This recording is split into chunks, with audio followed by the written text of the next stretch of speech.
Estamos começando mais uma contribuição para o nosso canal no YouTube, Luz para o Meu Caminho, onde trazemos uma contribuição para as senhoras e professoras, para o auxílio e desenvolvimento de cada mensagem, com o tema da semana para o culto de senhoras e com o tema do mês para as classes de professores. E não se esqueça de curtir e compartilhar e deixar a sua contribuição nos comentários.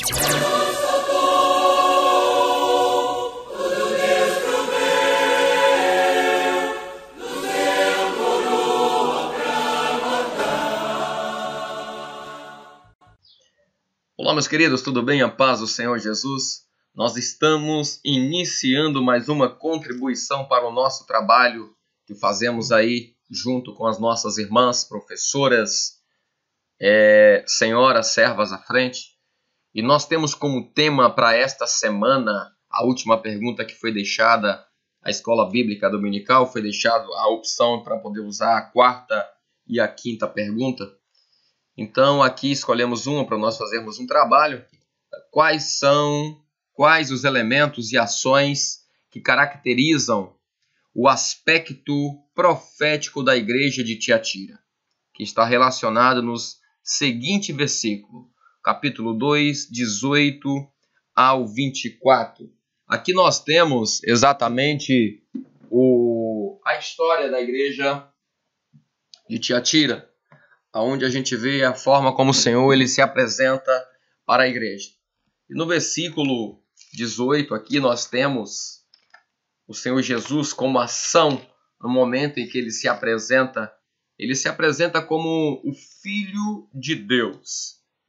Ontem estávamos aqui preparando junto com a minha esposa, como ela vai estar na mensagem, então a gente sempre prepara junto a contribuição, fazemos um rascunho e em seguida a gente faz a gravação aqui para poder estar ajudando as irmãs também.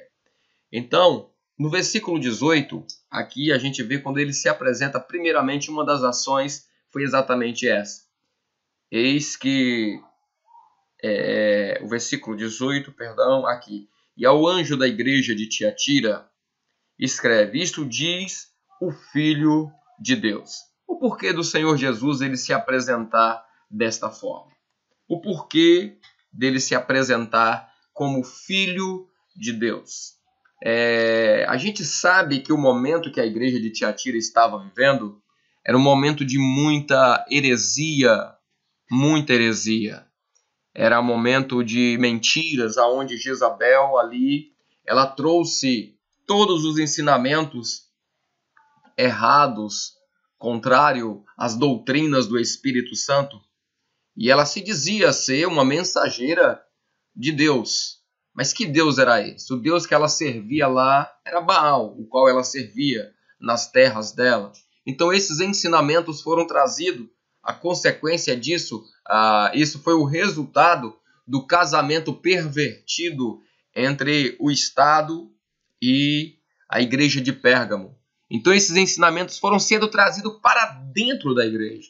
Isso não era pregado fora, não era para trazer o objetivo do inimigo, era exatamente esse.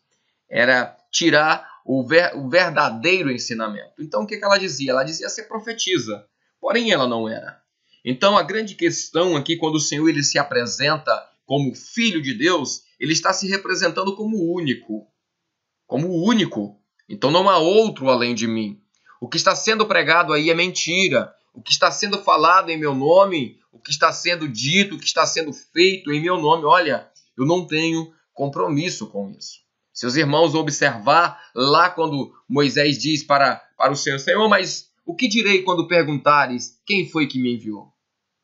Então o Senhor diz para ele assim, olha, diga que o eu sou me enviou a vós. Então, aqui está exatamente a palavra que fez com que o ânimo daqueles que estavam ali no Egito voltasse. Então, no momento em que eles ouviram essa palavra, o eu sou me enviou, ali ficou declarado que quem estava ali era exatamente o Senhor. E Moisés era o seu mensageiro. Então, aqui o Senhor Jesus ele se apresenta dessa forma. Olha, eis que quem vos fala agora é exatamente o Filho de Deus. Qual era a preocupação do Senhor? A preocupação do Senhor Jesus aqui era tirar do meio do povo uma contaminação. Vamos falar já já sobre essa contaminação que havia dentro da igreja de Tiatira. Então, o objetivo do inimigo não é com quem está lá fora. A oposição é para quem está dentro de um projeto. E o objetivo é exatamente esse. É impedir o projeto de ser consumado nas nuvens. E como é que impede o projeto de ser consumado?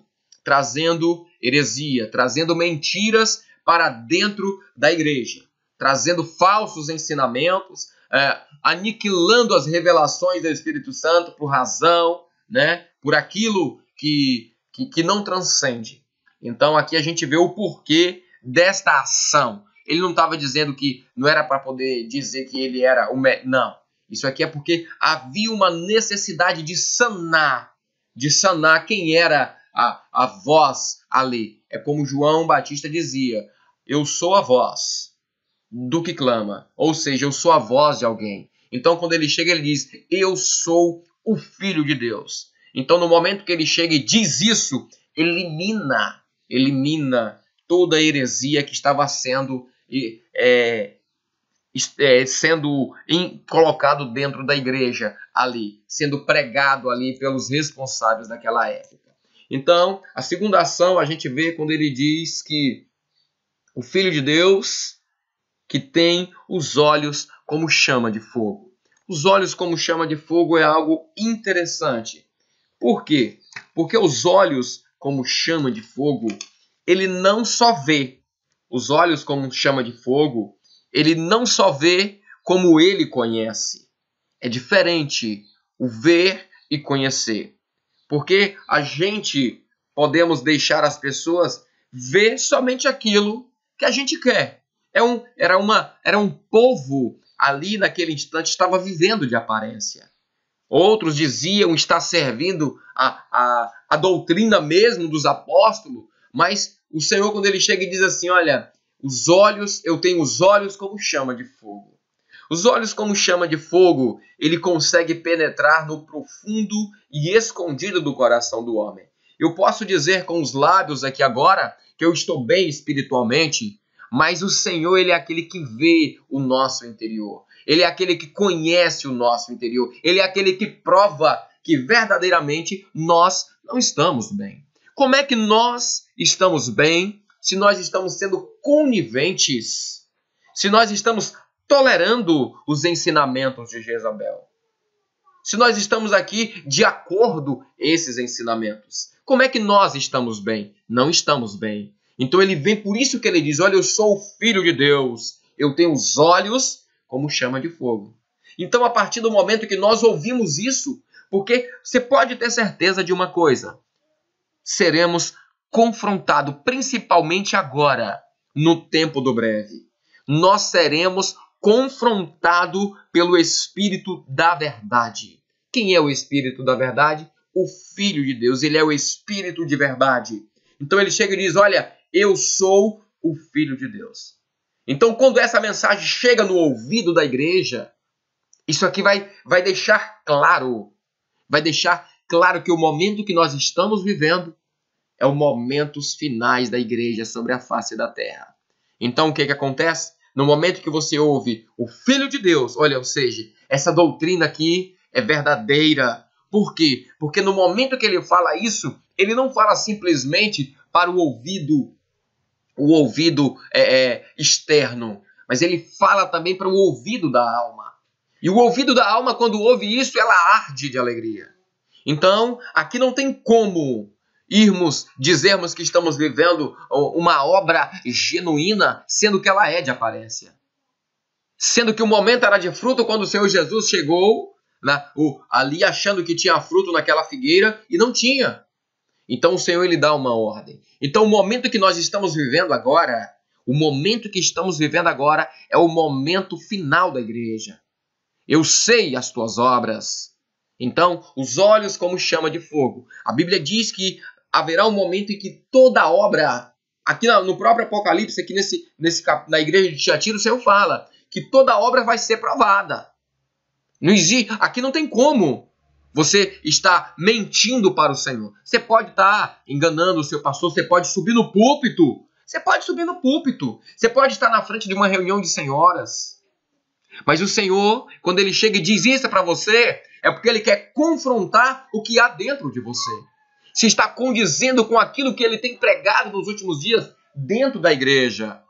Então observe que aqui há uma preocupação do Senhor, em que Ele tem os olhos que vê todas as coisas. Ele conhece o profundo e o escondido. E o fogo é aquele que aquece. Então a gente consegue distinguir dentro da igreja quando o Filho de Deus ele está passeando. O coração ele é aquecido. A insegurança é tirada. O renovo é trazido quando o Senhor Jesus passeia no nosso meio, porque Ele tem os olhos como chama de fogo.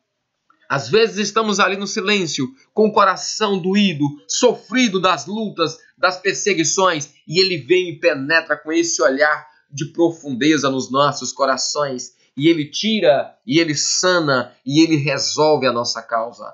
Às vezes estamos aqui sofrendo por opção nossa, porque o Senhor é aquele que sonda os corações. O Senhor é aquele que penetra nas nossas mentes para poder tirar as preocupações, para poder tirar do coração a mágoa, a insegurança, a incerteza da eternidade. A certeza da eternidade, ela causa paz para o homem. E o que o homem precisa aqui em cima da terra é de paz, para continuar tendo uma visão da eternidade, para continuar cuidando da visão que Deus tem lhe confiado, para poder cuidar daquilo que Deus lhe confiou nesta terra também. Então, o que precisamos é exatamente isso. Subir à eternidade, subir ao culto com o coração aberto, para que o Senhor possa entrar e fazer morada nos nossos corações. E tem também aqui os pés como latão reluzente, uma outra ação do Senhor Jesus para esta igreja. Os pés como latão reluzente é algo extraordinário. O exército que tinha o latão reluzente, o inimigo temia. Sabe por quê? Porque ele refletia a luz do sol. Então, quando o inimigo vinha contra este exército que tinha o latão reluzente, ele sabia que a derrota dele era certa. Era certa. O latão reluzia, a luz do sol que refletia nos olhos do inimigo, e o inimigo caía por terra. Então, louvado seja o nome do Senhor. O latão ele representa o juízo para aqueles que não têm. Só que nós, como igreja do Senhor, aqui nós temos ao nosso lado aquele que tem os pés como latão reluzente, aquele que ofusca qualquer razão, aquele que tira do nosso meio toda a dúvida. Nós temos no nosso meio o nosso Senhor Jesus que tem os pés como latão reluzente, louvado seja o nome do Senhor. Temos certeza de uma coisa, que o latão reluzente, ele é juízo para uma igreja. Que igreja é essa? A igreja infiel, que tem deixado se levar pela religião, pela boa religião, que tem se deixado se levar pela política desta vida, tem se deixado se levar ao conhecimento, olha só, a um conhecimento teórico, um conhecimento teórico da teologia.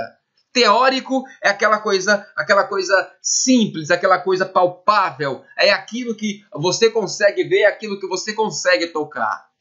Mas o Senhor, ele diz nas Escrituras que a igreja que vai para a eternidade foi uma igreja que foi comprada e lavada no sangue do Cordeiro. Uma igreja que sabe que nada tem, mas através desse chamado será capacitada, será revestida para um novo e vivo caminho, um novo evangelho, não da letra, mas sim do esclarecimento da luz que reflete dos pés como latão reluzente. Então nós sabemos que sem o Espírito nós não somos nada, mas com Ele nós somos mais que vencedores. Porque além de ser a revelação que clareia o caminho, Ele é também o agente de união. Ele é o agente de união, aquele que vai nos guiar, que vai nos conduzir para rumo a uma eternidade. Assim como há um prêmio para a igreja fiel do Senhor, para a testemunha fiel, que morre guardando os ensinamentos, as sãs doutrinas, os ensinamentos genuínos revelados pelo Espírito Santo. Há também um juízo para aqueles que estão abrindo mão, para aqueles que estão aí questionando, para aqueles que em algum momento da vida adormeceram e agora estão questionando a Escritura, estão questionando leitura sem revelação. Aonde é que está escrito essa aplicação profética aí? Como é que você pode fazer isso sendo que a Bíblia como que a Bíblia está toda revelada? Meus queridos, nós precisamos acordar para uma realidade. O Senhor, ele permitiu algo até esse exato momento. E quando ele chega de Daniel, ele diz assim: olha, fecha o livro, porque vai vir alguém que é digno de abrir o livro. Por enquanto, cele-se o livro, cele-se as Escrituras. Então existe segredo dentro da palavra que vai ser revelado agora. Para quem o Senhor quer, para quem o Espírito Santo se agradar, para aqueles que estão tampando seus ouvidos para não ouvir as vozes que vêm de fora e ouvir somente aquele que fala dentro. Aquele que fala dentro. Aquele que dentro de nós tem proporcionado vida e vida em abundância. É o Espírito Santo de Deus. O que vem de fora é oposição. O que vem de fora, baseado em razão, em filosofia, teologia, boa religião e política, olha, isso vem de fora. Estão usando a Bíblia. A Bíblia, isso sim é bibliomancia. Você usa a Bíblia de forma literária, traduzindo, interpretando segundo os seus interesses, segundo aquilo que você quer, segundo o conhecimento humano. A Bíblia, ela é a nossa base de fé. É a nossa base de fé. E nós cremos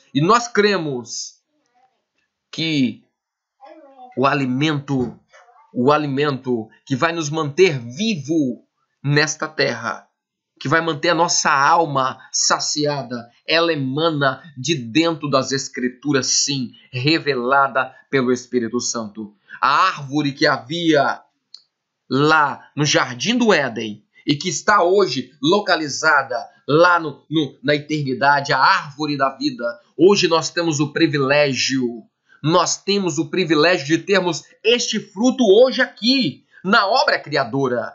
Nós temos este fruto aqui, em nossas mãos. As Escrituras sagradas é o fruto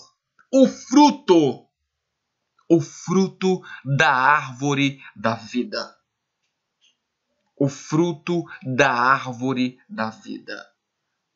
A palavra de Deus, ela vai saciar a nossa fome.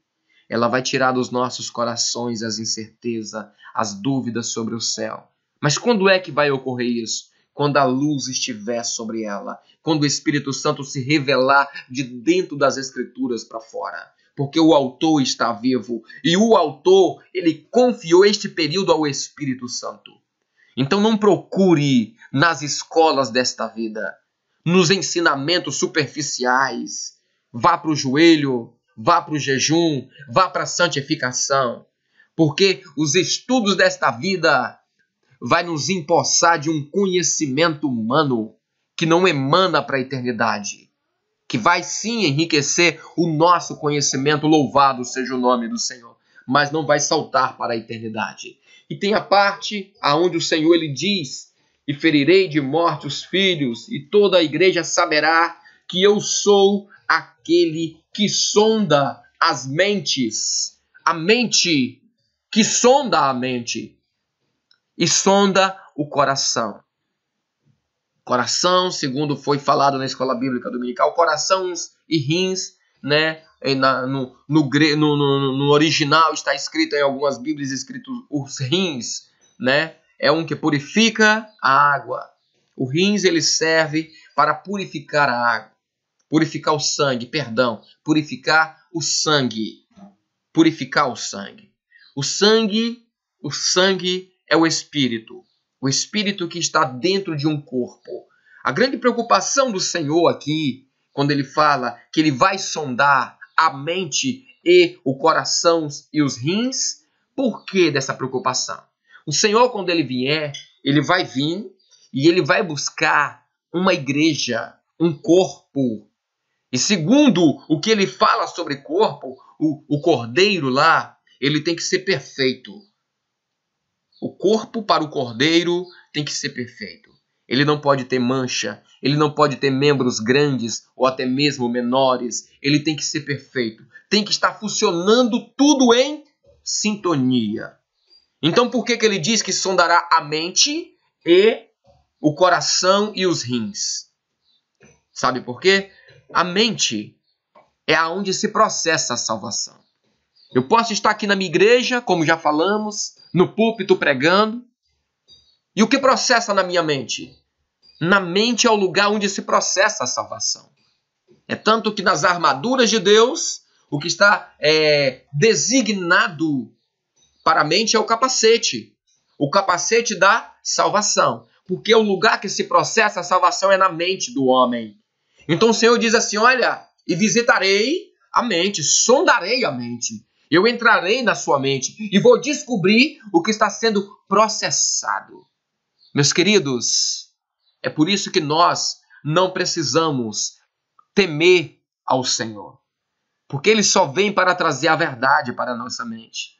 Talvez eu estou aqui com os lábios impuros, como Moisés dizia, sou um homem de lábios impuros, Senhor. Só que os meus olhos viram o Rei, o Senhor dos Exércitos. Então, aqui mostra um coração que tem temor. Que tem temor. Jeremias, quando ele fala isso, Isaías, perdão, quando ele fala isso, que ele é um homem impuro, de lábios impuros, ele tem um temor ao Senhor, porque ele conhece o Senhor. Ele sabe que o posicionamento dele, aquilo que ele falava outrora, aquilo que passava na sua mente ou até mesmo no seu coração, não estava de acordo à salvação. Então o Senhor, ele vem e sonda, porque o que precisa ser processado na nossa mente é a salvação. A salvação, ela precisa ser dessa forma. Na nossa mente precisa ser processada a salvação. O coração e os rins. Dois órgãos aqui de fundamental importância para o corpo. Um purifica o sangue e o outro vai bombear o sangue. O outro é o órgão de força. De força. Então nós temos aqui como os rins.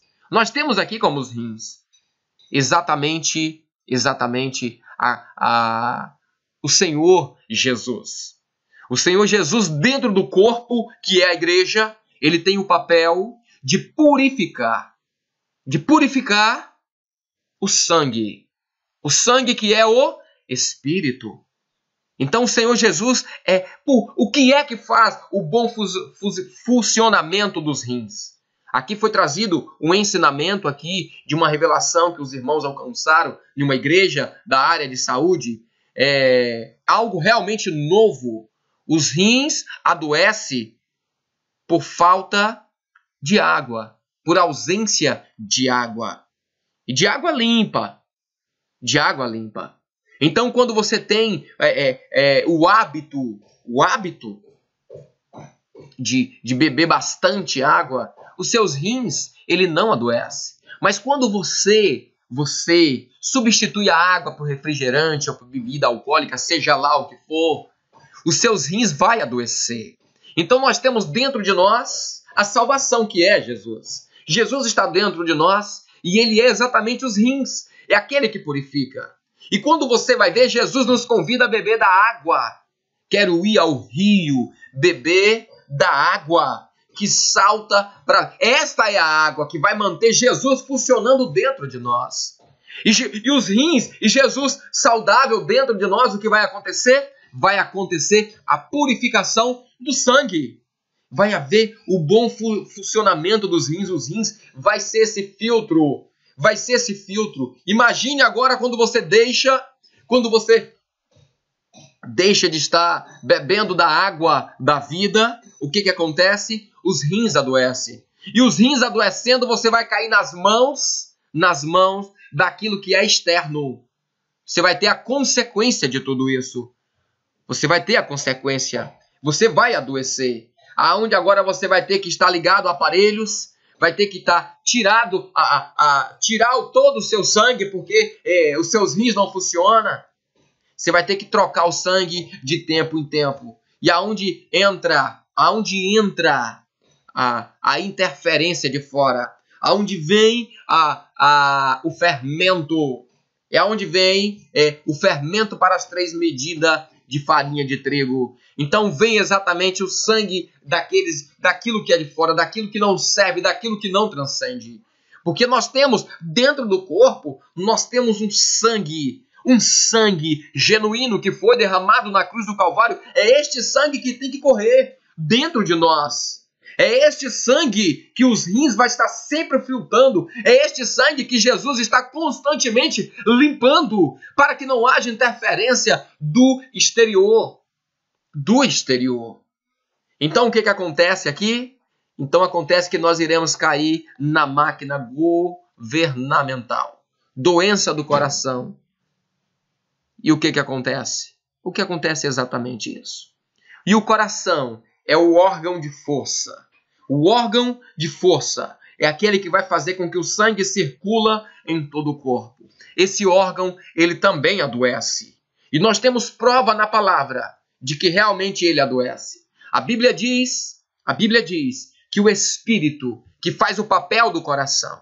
Os irmãos podem ver a força com que o Espírito Santo tem feito circular o sangue dentro do corpo. É fora do comum. A preocupação que o Espírito Santo tem tido quando ele vê que um membro está doente, ele bombeia o sangue rapidamente, o coração ele bate mais forte e o sangue ele vai exatamente naquela parte aonde está enferma, aonde está precisando de células, aonde está precisando de tudo isso aí da medicina, que eu não entendo nada de medicina, mas eu sei que o coração ele faz isso, eu sei que o Espírito Santo ele faz isso. E a Bíblia diz que o Espírito Santo, ele brame como uma mulher com dores de parto, com gemidos inexprimíveis. Isso enferma o Espírito Santo, mas ele continua lutando, ele continua bombeando o sangue, porque ele sabe que o sangue ele é vida. Louvado seja o nome do Senhor. Quero agradecer os irmãos que nos ajudaram. Eu tenho um grupo de jovens aqui no WhatsApp. Meus irmãos, muito obrigado. Irmão Cavalcante, Deus abençoe a sua vida. As irmãs aí, Deus abençoe, que me ajudou aqui a preparar este conteúdo, preparar este material. Agradeço todas as irmãs que contribuíram para este ensinamento. Então nós temos aqui os 2 órgãos principais dentro do corpo. O rins, que representa o Senhor Jesus. O Senhor Jesus, as águas que vai cuidar. É uma água que vem lá da fonte da água da vida. Nós não podemos, aqui desta terra, nos alimentar, saciar nossa sede com a água desta vida. Não, com as águas de Jezabel. Está lá. Quando o profeta ele veio aqui porque havia um período de sede. Aonde tinha água? Somente dentro do palácio de Acabe tinha água. O povo estava perecendo. Mas no palácio tinha as águas de Jezabel ali. Estava toda ali. E o que o profeta manda fazer? Traz a água de Jezabel. Põe aqui ao redor. Molhe toda a lenha. O que acontece? E ele faz uma oração. E o fogo desce do alto. E consome tudo aquilo que era a água que veio de Jezabel. Os ensinamentos que vêm. O fogo consome, os olhos como chama de fogo, vai consumir tudo aquilo que é razão, tudo aquilo que é pecado, tudo aquilo que é ideologia, tudo aquilo que é filosofia. A água do Espírito ele tira do nosso meio. E agora Deus providencia do alto uma nuvem do tamanho de uma mão, uma nuvem que vai sanar as nossas necessidades. Nós não precisamos de interferência de fora. Nós não precisamos, porque nós temos um corpo que funciona como um organismo vivo. O que eu comentei com os irmãos ontem falei para os irmãos, eu estou tendo uma dificuldade nesses aspectos aqui. Rapidamente, os membros do corpo vieram todos com a contribuição e agora resultou neste grande ensinamento aqui. Isso é um organismo vivo, o corpo voltado para o bem de todo o corpo. Louvado seja o nome do Senhor. Amém? Espero que possa ter ajudado as irmãs na contribuição, os irmãos. Agradeço a todos, que o Senhor possa continuar nos abençoando. A todos, a paz do Senhor Jesus.